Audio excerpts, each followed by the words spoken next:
This is WRUULP, Savannah, Georgia, 107.5 FM, WRUU.org. We are Savannah Soundings, community radio with global soul.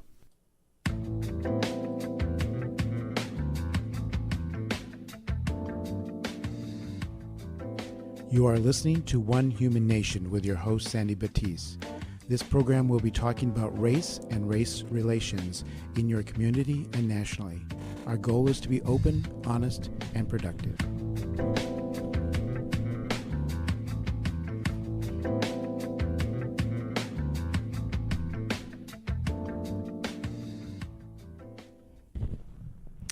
Welcome to the One Human Nation Show. I'm your host, Sandy Batiste. Today is March 7th, 2019.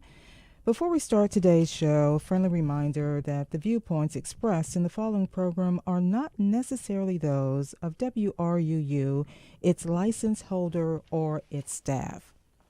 So the show today is going to be part 2 of a show that aired last week. And in it, I'm talking about, of course, the ongoing topic of how racism seems to be embedded into the culture in the United States. Not that it's not embedded in other countries, but since I live in the United States of America, that's what the One Human Nation show focuses on. That's what, based on my experiences as an African American female, that's the impetus of this show, is sharing what those experiences not only have been for me, but for others, and not only focused on how it looks on my side of the fence, but how it looks on the other side of the fence. And because we're all in this together. And one of the things, as I continue on this race reconciliation journey, that just seems to permeate the day-to-day, is how much we seem to be manipulated by how we have been constructed in this country to respond. And so much of it to me is intentional, and to some points, to some degree, to the point that it gets to be where I think we are desensitized to a lot of things. So as I mentioned, this show is airing March 7th, 2019. So as this show airs, some of the trending things that we no longer hear about is, the governor, I think it was the governor of Virginia, that got, was in the limelight for a couple of days or a week or so because of wearing blackface during, and being captured in a photo in his yearbook through the medical school he was going through. And this was, I think 20 years, ago. But the question to me, the bigger question is, how much does how we have been conditioned? Because even when you think about medical school, it's not like you're 12 or 13 years old. You are an adult, but it is that environment, that culture that you're around that says that's okay. Well, can we just take that off? Do we just forget about it as we get to be older and supposedly wiser? And my thought process is, we may not verbalize it as, obvious as it is when you see a picture in a yearbook, but it permeates in other ways that is more of the unconscious bias that we all carry with us. And it doesn't matter whether you're white or black. It may not be as it relates to racism. It could be as it relates to people that have a disability, or to the elderly, or to females, or to someone that's gay or lesbian or transgender. Or, it's like, what are we carrying around with us that every single day we need to constantly unpack it because of how we're conditioned? And I think for most of us, we don't really want to think about those things on a daily basis. But for some of us, we don't have too much of a choice because it is the world that we operate in. And so one of the things that struck me about the whole blackface incident, and then fast forward you don't hear anything about it now. Fast forward a couple of weeks, and then the big trending news story is the bill that did not pass Congress about actually wasn't late-term abortions. It's about aborted abortions and what to do with the fetus at that particular point in time when it's there. What do you do with it? And it all seems to boil down to, it's so easy to put it into a bucket that says, this was a Democratic issue or Republican issue. And the question that still permeates with me in the back of my mind is, have we been so conditioned by media, by not only the news media, but by social media, that we can only think in terms of political parties or religious denominations or lack of religious denominations? There doesn't seem to be a box to check for your own critical thinking. And part of it is we are so programmed in such subtle ways, the propaganda that we receive influencing us one way or the other. It comes down to everything now based on even what we search for on the internet. And I've mentioned this before on the radio show, when I search for things that appear to be more liberal in thinking, that's all of a sudden what pops up into my news feed. When I search for things that appear to be more conservative in thinking, then that's what I see in my news feed. And when we look at how the media is owned today, and it's very difficult to turn on any particular news broadcast in that it's truly news and impartial. You can you can tell by the tone of the questions, or the very questions themselves, or the body language or the facial language of the person that is interviewing it all comes through. And I guess that's a good thing if that's a point of view you agree with. But how dangerous is it when it is, we need to look at a different point of view? How do we get to having a really impartial point of view? And how does this impact us day to day in ways that we don't even think about? And for me, part of the discovery has been going through health issues and how that relates to the medical care that we receive. And so we started talking about this on the last show, and it gets it back into when you start looking at the disparity in maternal morbidity rates, in how different it is for whites as opposed to African Americans and people of color. And why is that? And when you start unpacking that, it starts breaking down on racial lines. And no one likes to think that. No one likes to think that, why are we still in that box? And I think some of it's due to our comfort zone. Some of it's due to, I've mentioned before on the show, the book about, why all the black kids sit together in the cafeteria.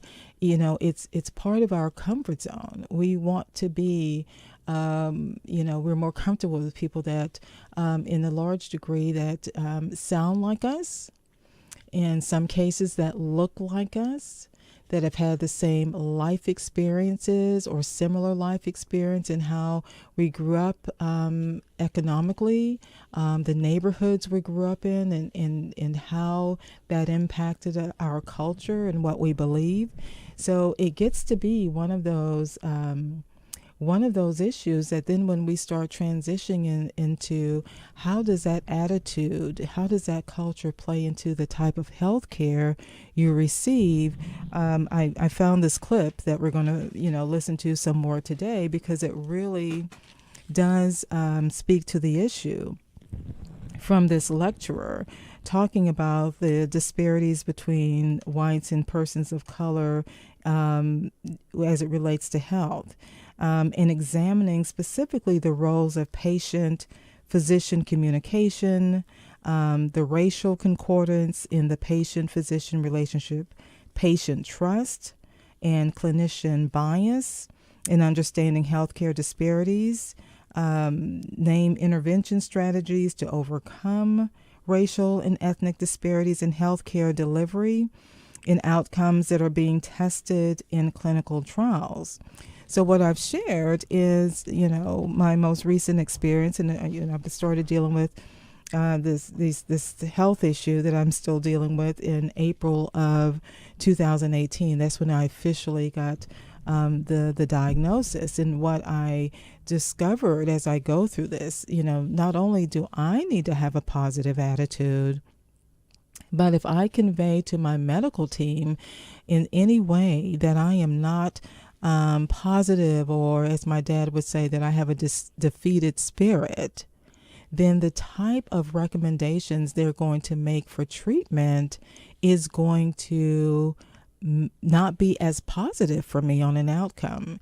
And on the one hand, I understand it. It's like, why issue an aggressive form of treatment or a more expensive form of treatment that you've got to deal with the insurance being covered for someone that already has a defeated spirit? Is it going to make any difference?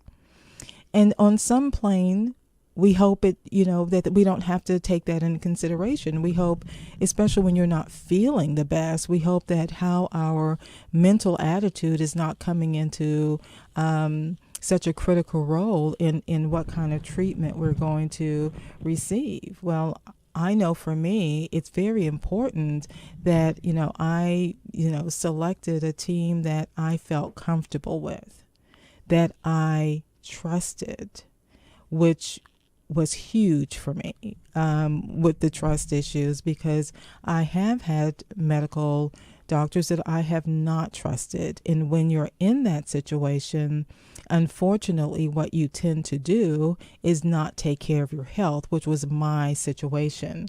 So we're going to pick up on listening to this lecture from a person. Her name is Dr. Cooper, and she really gets into this in this lecture series that occurred in 2011 that is still relevant today, in how that impacts everything from research to the day-to-day interaction with your medical team. So I'm going to see if I can pick this up. I made a note last week of where I needed to pick this up, and so I'm going to try to get to that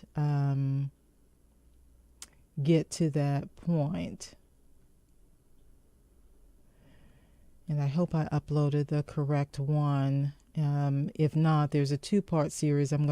Second part of the show that I'm going to be talking about, and that's in reference to how this unconscious bias, why we need to pay such close attention to this and unpack this, because of also the impact it has in what we see playing out in our education.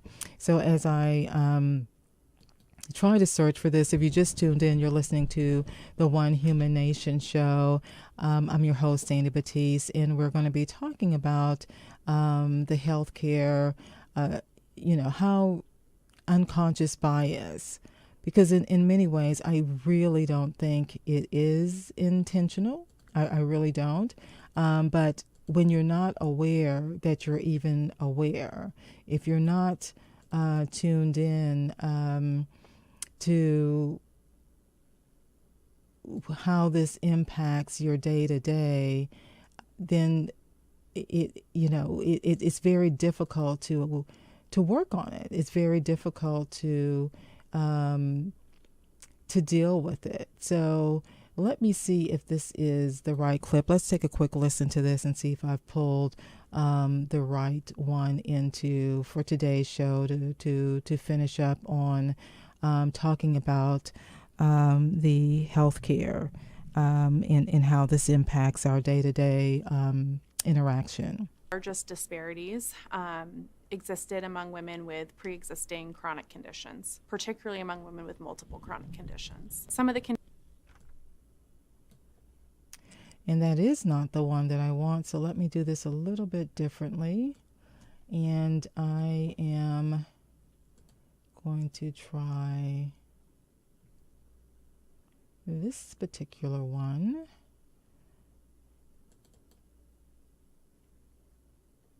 And see if this gets me further along.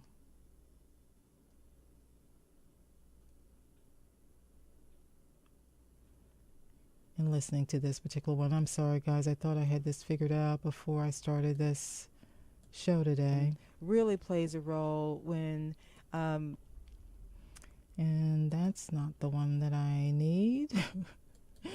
So this is like, okay, which one is it? Was it this particular show?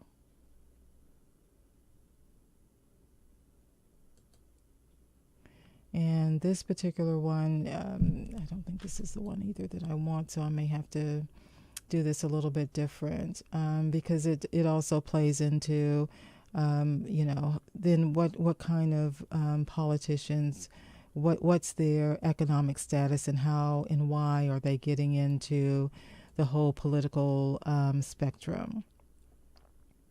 So this is not quite where I wanted to pick up with the mortality rates and the relationship with our physicians, but we're going to go with it because that's what I can find today. And so we're going to take a listen to this, and I will stop the recording periodically so I can interject kind of my story and what I'm finding going through this, and hopefully it will help someone else and better preparation and making sure you've got an advocate in going through a medical issue for yourself or for someone you really care about.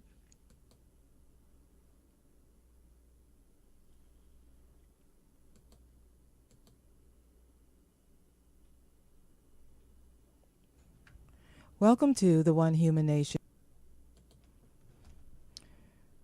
Okay, let's see here.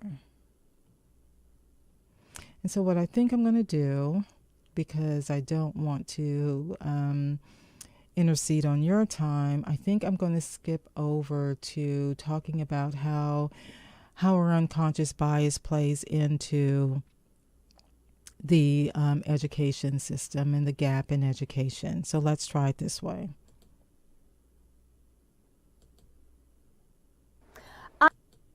I'm guessing that last night at the dinner table, you weren't talking about white supremacy and whiteness as a cultural norm.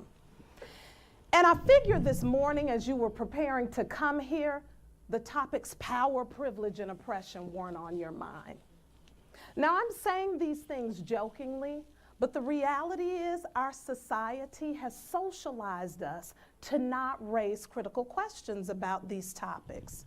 And in reality, they exacerbate the racial and socioeconomic inequities that we have in society that then perpetuate themselves in our educational system. Schools never have, nor do they currently prepare adults and young people to learn how to respect each other across cultural differences. Now, I've spent a lot of times in school as a student, a K-12 teacher, a teacher educator, and a researcher. And I've come to realize that racism, along with other forms of oppression, are still a major impediment to the academic underperformance of many students of color and poor students in our country. One of the things that I think prevents us from closing what are actually access and opportunity gaps is our inability to name issues of power as fundamental to the racial and cultural divide in this country. When we begin to examine power as part of the equation, we have a better understanding of how racism, oppression, and issues of cultural bias work to undermine the academic performance of students of color and low-income students. Now, all of this sounds pretty heavy and depressing, and nobody's laughing at what I'm saying. But the reality is, we have to examine these issues if we're going to close what we call achievement gaps in education. I want to share a story with you. I grew up in the 70s, 80s, and early 90s, and I went to what were considered racially desegregated schools. I had a first grade teacher who didn't recognize my academic potential. In fact, I talked with a real slow Southern drawl because I'm from Atlanta, Georgia, and I got bored with the homework and the schoolwork a lot of times. I would act out. And this teacher sent me to the principal's office several times that year. And in fact, she told my parents that I should be tested for special education. Well, my mama, being the mama she was, said, "You ain't testing my child for special education. In fact, if you want to test her for gifted and talented." So I took the test, and as a first grader, I scored on a fourth grade level. And it turns out that I skipped second grade and went from first to third. Now, why am I telling you this story? Why is it even important? Because I believe so many youth like myself have had these kinds of experiences. That teacher did not know what to do with my energy or my intellect. She had labeled me as a child in need of academic remediation when in fact I needed academic challenge. Now, I don't blame her solely for her behaviors. In fact, I think her teacher education program and her professional development as an in-service educator had not prepared her for these new experiences in the 70s of teaching Black youth. And in fact, her low level of critical awareness about issues of race, culture, and power in teaching and learning impeded her from providing me the resources I actually need. I work with school leaders and educators around the nation all the time, and I hear them say, we want to address issues of racial and socioeconomic differences in our classrooms, but there's no time, right? Or there are no safe spaces to do that. I'm afraid it'll be tied to my evaluation if my principal hears me talking about my biases and my stereotypes.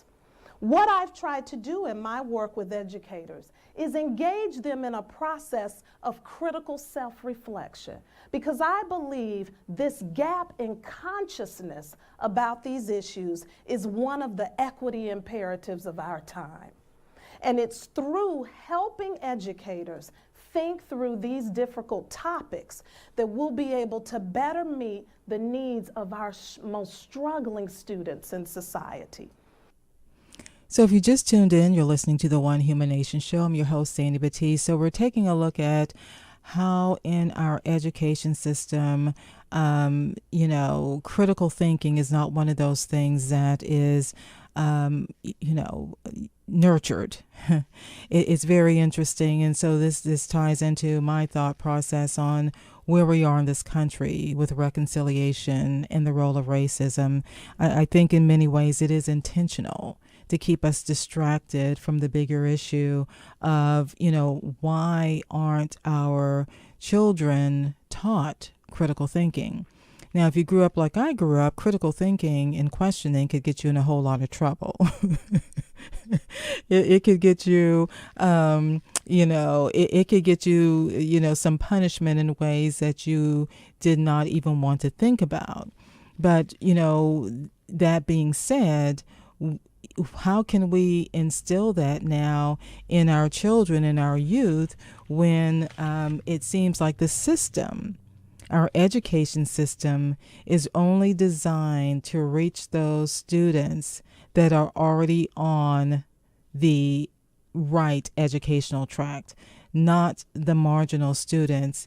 And in many ways, when I look at the silos that we've created in this country for ourselves, that you're either a Republican or a Democrat or a liberal or a conservative or a Christian or a non-Christian or one particular religious denomination as opposed to another religious denomination, and the impact of Christianity versus Muslim.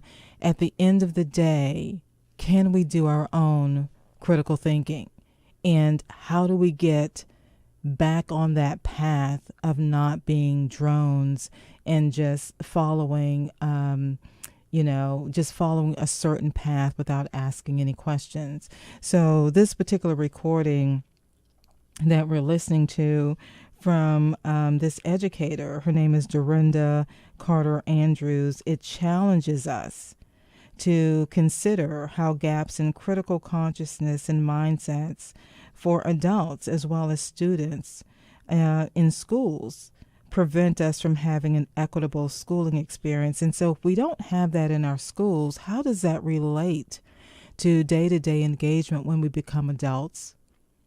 On other, with everything else that we have to deal with as adults, how does that permeate into critical thinking without having a bias in our other institutions? So let's take a listen, because at the end of the day, it does to me come down to what do I need to unpack on an individual level? What do you need to unpack on an individual level? What have we been conditioned, and how have we been conditioned to think or not think? And I think that's the not thinking part that concerns me. In order to do this, though, we've got to move away from those diversity workshops that happen 1 or 2 times a year for teachers and school leaders. This has to be a process of embedded, continual critical self-reflection throughout the professional work of educators, and really all of us. In this work that I do with educators, I ask them to consider 3 questions. The first one is, how does my own social location, my race, my class, my gender, my religion shape my mindset about teaching and learning, the students that I'm serving, and the practices that I act out? And secondly, what is it more that I need to know about what I don't know around those things related to culture, power, and difference? Where can I learn that material? And thirdly, this process helps educators to then continually be thinking about, how can I be a more critically conscious leader and instructor? And in our country, where we have such gross racial inequities in education, along with socioeconomic inequities, I think teachers and school leaders have to be thinking about, how can I be a more critically race-conscious educator? Now, there are a lot of things that I could say about critical race consciousness, but I'm going to tell you about 3 big ideas that I help educators engage in as they do this work.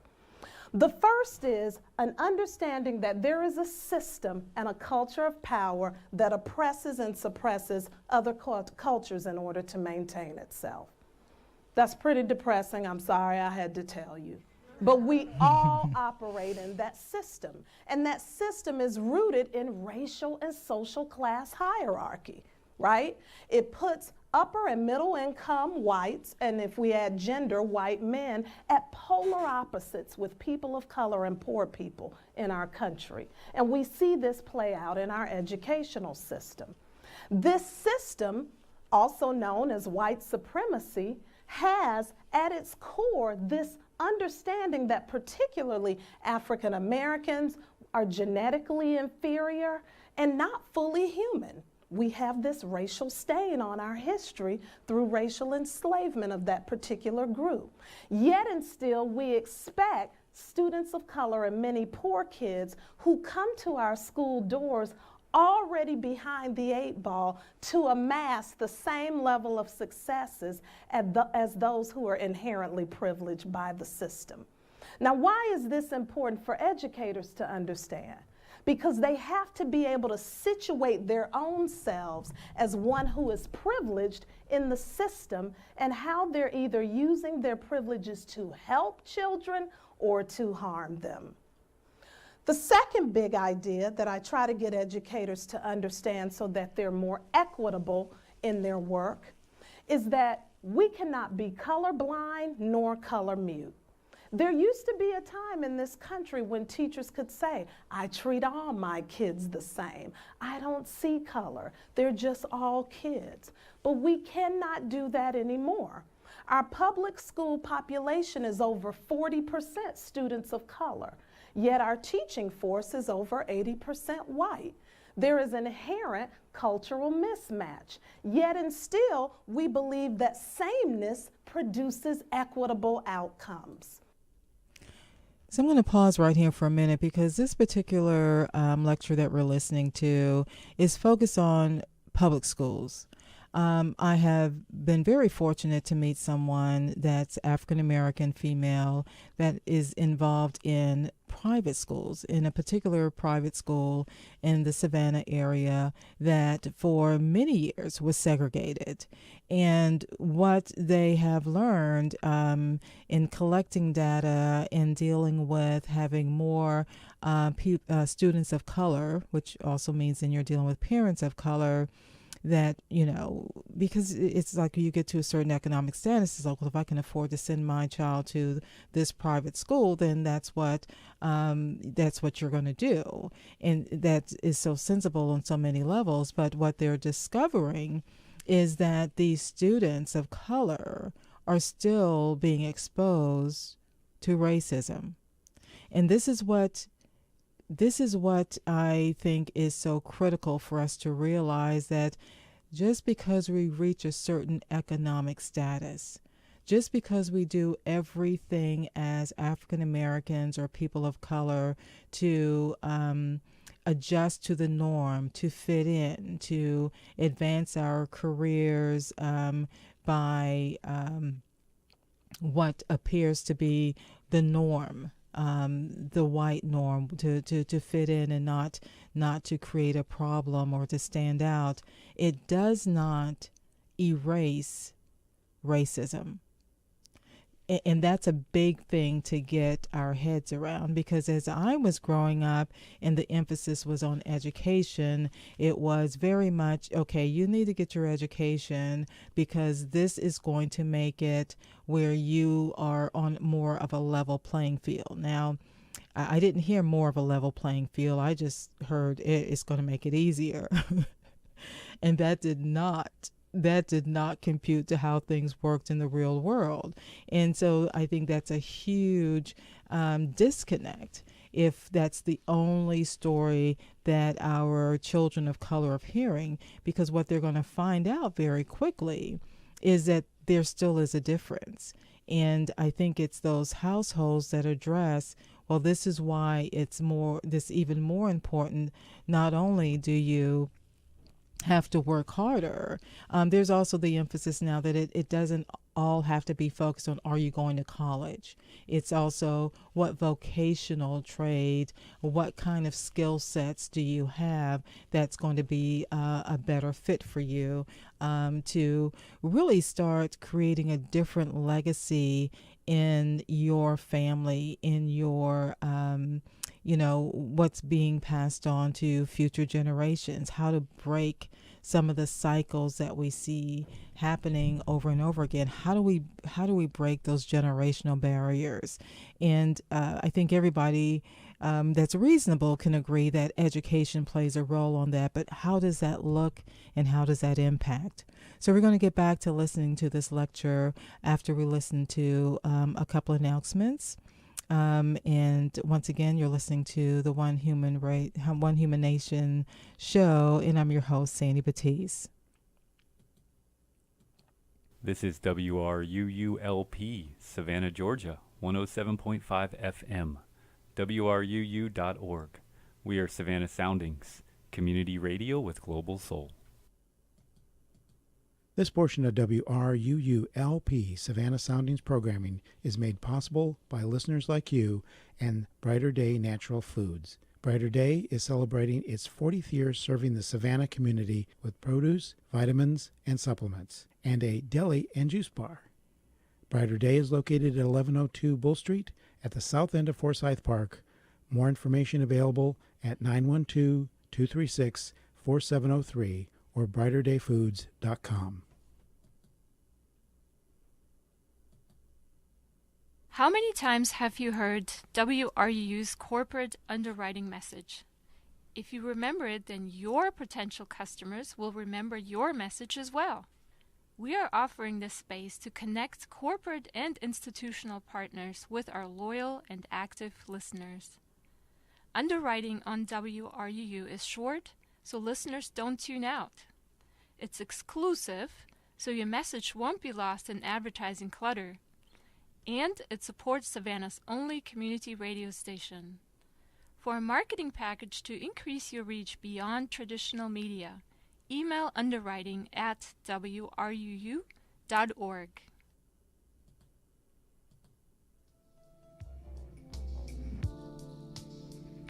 WRUU 107.5 offers Savannah's most diverse radio programming.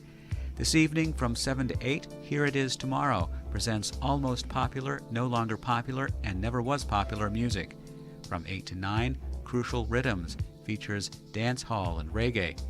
From 9 to 10, Rigor Mortis brings you rockabilly, psychobilly, surf, and swing. And from 10 to 11, Route 66 highlights American rock as a window into the nation's culture. Find our full schedule at wruu.org.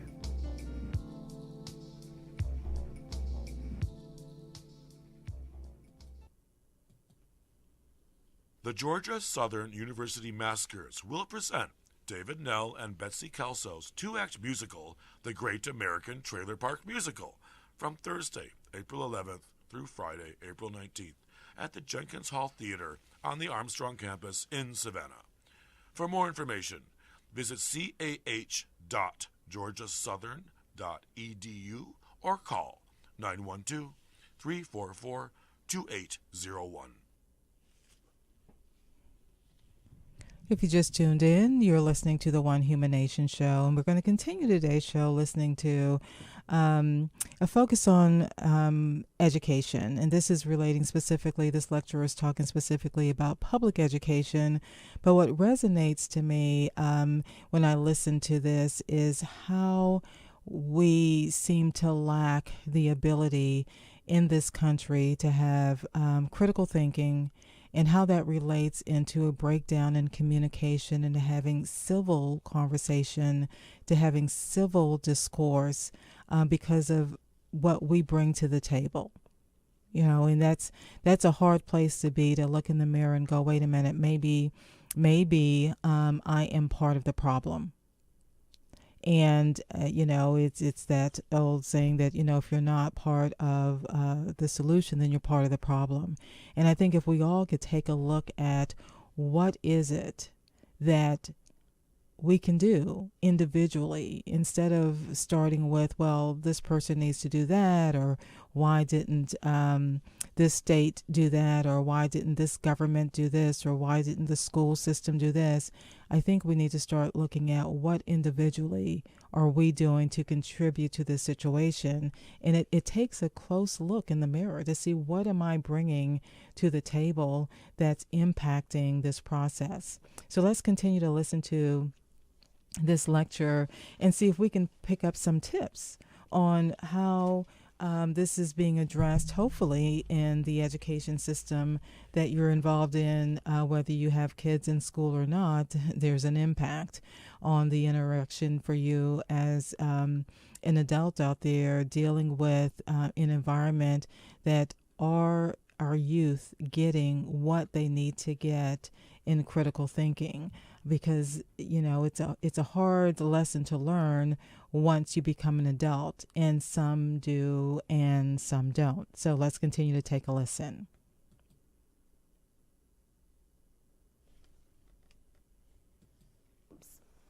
For so long, we have been throwing the same amount of resources into schools and school programs and expecting that will provide equal access to opportunities. And it just doesn't work that way. Educators have to be committed to saying, I understand and recognize that I work in a system that is inherently unequal. And I'm going to do whatever I need to, come hell or high water, to bring those kids who come already under-resourced up to the level of those, and even beyond, those who come to school with the resources already at hand. The third thing that I try to get educators to understand is that meritocracy is a myth.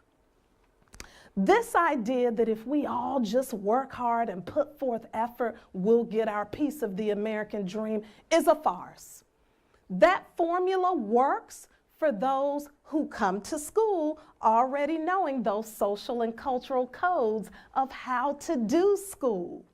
But that formula is devoid of considering issues of racism, classism, and other forms of oppression as potential barriers for kids living in poverty and many kids of color.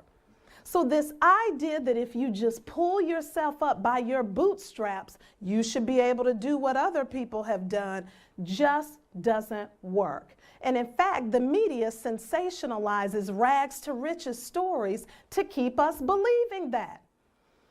Let's play that example out. Some kids come to school with boots that are nicely polished, they're laced up, they're shiny, they're ready to go for the academic journey. And then we have other kids who have boots, but they're used, they've been worn, they've got laces. It's gonna be a little harder for them on the journey. And still we have kids that come to school with boots, but no laces. And yet and still we expect them to travel the academic road in the same way with the kid who has the polished, nicely laced boots. And lo and behold, we forget about kids who come to school with no boots at all. So when we play the analogy out, the idea that if you just work hard and put forth effort does not work for all kids. If it did, we would not have the gross racial and social inequities that we currently do in our school systems and in our larger society. This brings me back to this cycle of critical self-reflection. You know, W.E.B. Du Bois once said a system cannot fail those it was never designed to protect. And we're actually trying to educate young people in a system that inherently was never designed to serve all of them. At this very time in our nation, over 39% of Black children ages 18 and under live in poverty, followed by 36% of American Indian Alaska Native children. And that's followed up by 34% of Latino youth. You want to know how many white youth ages 18 and under are living in poverty? 13%. This is a larger social structure that is designed, again, to privilege some and disadvantage others.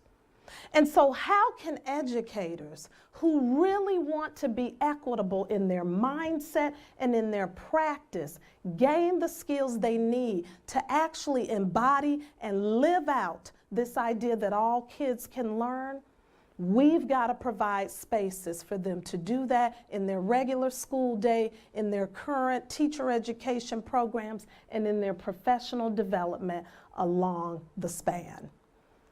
James and Sherry Banks said this equity pedagogy is one in which teachers are committed to helping culturally diverse youth learn how to navigate within the system, but also change it to make it more humane. Paulo Freire said we all need to learn how to read our world. Read it for what it is, know the system for what it is, and learn how to operate within it. But Frantz Fanon said we've got to change that system. It's not enough to just know how to operate within it. Now, in order for this work to happen, I believe we've got to do what Bell Hooks says, which is embody a critical love. And that's the kind of love that's about knowing one another better. And it's really in the knowing that we learn how to work and respect each other across cultural differences. Du Bois said the time is now. There's no later time to do this kind of work. This is the seed planting time for the harvest.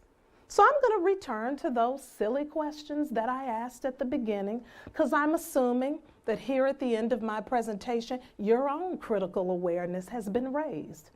When is the next time you're going to have a conversation about racial inequity in education and actually work to do something transformative?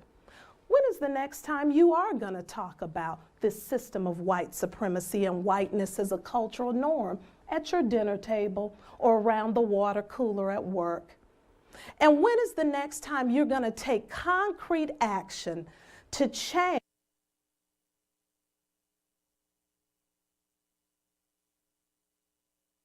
society? We can teach and train teachers how to teach their content area, but we can't train hearts and minds. That kind of work requires us all committed to a level of engagement that means I might have to give up some of my privileges in order for things to be more equitable in schools and in society. Thank you. If you just tuned in, you're listening to the One Human Nation show. And, we listened to a lecture that really resonates with me on the level of how can we, take critical thinking to the next level beyond what this lecturer was talking about in the public school system, because there seems to be a total lack of critical thinking in the Kool-Aid that we're given in our in what we hear of, in the politics, what we hear in everything, from social media to what's the so-called news and what we're listening to. And so the question becomes, how do we start unpacking that individually? How do we get to a point that when we hear something, we automatically question whether it's accurate information or not? How do we get beyond listening to only one side of the story, no matter how uncomfortable that makes us feel? Do we talk about those uncomfortable topics? And I'm going to tell you honestly, for me, sometimes and this is for me as a radio host that focuses on racism, sometimes I'll go into that conversation and sometimes I won't. The question becomes am I engaged in a conversation with someone that has an open mindset, or is it already closed? Am I going to be able to have a dialogue, a civil conversation, or is this person ready to engage in that level of conversation? And sometimes I'm going to tell you, it is difficult because what we hear and what we have been conditioned is not necessarily playing out in our lives individually. And it can be exhausting. It could be, like, why do we have to have this conversation again? Or why is this group or this X or Y, Z group, why aren't they addressing this issue? This should be something on the top of their radar. But we very seldom want to ask the question of ourselves, well, what can I do on an individual level? And, there's so many different things that come into play into this. And part of it is economics. And one of the things that I do want to touch base on, and I've mentioned it before in the show, economics plays such a huge role in everything, our politics, whether it's on the federal level, the state level, or the local level. And it gets down to how much money does it take to be elected for any position? And how does that impact someone's ability to still provide for their family? What are the sacrifices that person has to be willing to take? And so I'm going to give you the example on the local level of some things that I've observed in Savannah. And it gets down to, this is in reference to city council, and what does it take to to be elected for these offices, and what do they actually pay? And if you want to run for mayor in the city of Savannah, you do have to file a fee for that. That's a state requirement on what that is, that 3% of what the salary is, which for the mayor, 3% of that salary of $57,000, I think it's like $1,750. And for the city council members, it's 3% of I think it's $25,000, but my memory may be a little bit off on that. But the dollar amount that I remember for those positions is $750 that has to be filed. So then when you play that forward in who's running for offices, it either, it has to be, not either, it has to be someone that has, either already accumulated enough wealth where it's not going to impact their quality of life, or they have to be willing, or they are at a place that they have a separate source of income. Doesn't mean that they don't work hard, but what it does mean is if they're only dependent on the salary that they're making in these positions, it is not going to pay off in my mind.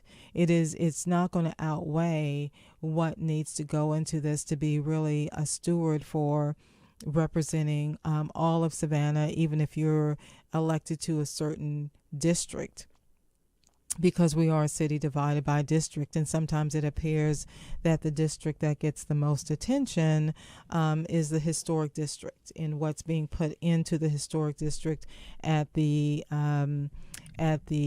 sacrifice of the entire city of of Savannah, I'm sorry. And so, it's the same whether when I lived in Austin, I observed the same thing, but it did not resonate with me as much as it is now for whatever reason. And I think it's because of that critical thinking. There's at some point, we all have to wake up. The switch has to be flipped. And sometimes it's something that's happened personally to us, or something we've observed happening to someone else, or something we're experiencing as part of being a part of the community. In some ways, it's the national level that we seem to now just kind of focus on, because that's what we hear a lot about. That's what we see with all of the social media and the Twitter and the tweeting and the Instagram, and it's just, Facebook. It's all of it that we can engage in so much more information. And when we break that down to what our children are exposed to, what the youth are exposed to, if we're having problems processing it, how do we think they're processing it? I mean, how do we deal with a society now that, you have students being bullied off of the internet? You have a higher rate of suicide. It's like, how do we get to this point? And what can we do on an individual level to be more aware and awake? And it is a daily intention that we have to set. And I think that's what makes it exhausting. I think we have to be open to listening, to learning, to reading about different experiences. I mentioned on a previous show, I'm reading this book that initially when I heard the title, I was like, I'm not reading that. And that's Waking Up White, written from a white perspective. And I was so negative about it because I was like, I'm a Black African American. Why would I read that? Well, it has given me an insight into a whole different spectrum of what it is like to be white in this country. And it's a perspective that I would not have gotten without reading this book. So I highly recommend it, whether you're white, especially if you're white, but especially also if you're a person of color, if you're an African American, going, why is this so difficult? Why can't we get to a place where it's not a conversation that I should even have? And so one of the things that is interesting as we continue to move in this country forward, at least I hope it's forward, it's how do we have these difficult conversations? And I think it is important that we start looking at what do we need to unpack in our school system? What do we need to unpack about unconscious bias as it relates to our political systems? What do we need to look at when it comes to law enforcement, into our medical system? It is so pervasive. Our public school system, I call it now the spectrum of humanity in the United States. It's from where we start to where we finish and everything in between. And that can be mind-boggling to think in terms of, okay, let's take a look at where does this person live? What have they been exposed to from generation to generation? And not to say that it's all about the impression. It's all about, oh, they, their ancestors were enslaved people, because my ancestors were enslaved people, but I have learned in learning the history of the people that I come from that they were very strong people. They had a resilient spirit. They were not defeated people. They were people that took nothing to make something, and they understood what it took. They understood the system, and they worked within the system. And I think that's where we think, oh, well, if we get more education, that's going to help the system or help us navigate the system. And no, it's just one of those components. But you can navigate the system without having a PhD, especially if that's not where your aptitude is, if that's not where you have the resources. And, you have to be very strategic about how you go about living and surviving. And if you're looking to create a different narrative for your descendants, then what do you need to do right now today? What do we need to do right now today to change the narrative, to change the story? So as you go about your week, as you go about your day, I like this quote from Maya Angelou that says, if you don't like something, change it. If you can't change it, change your attitude. And that's where I think we are in many cases on our journey of reconciliation in this country.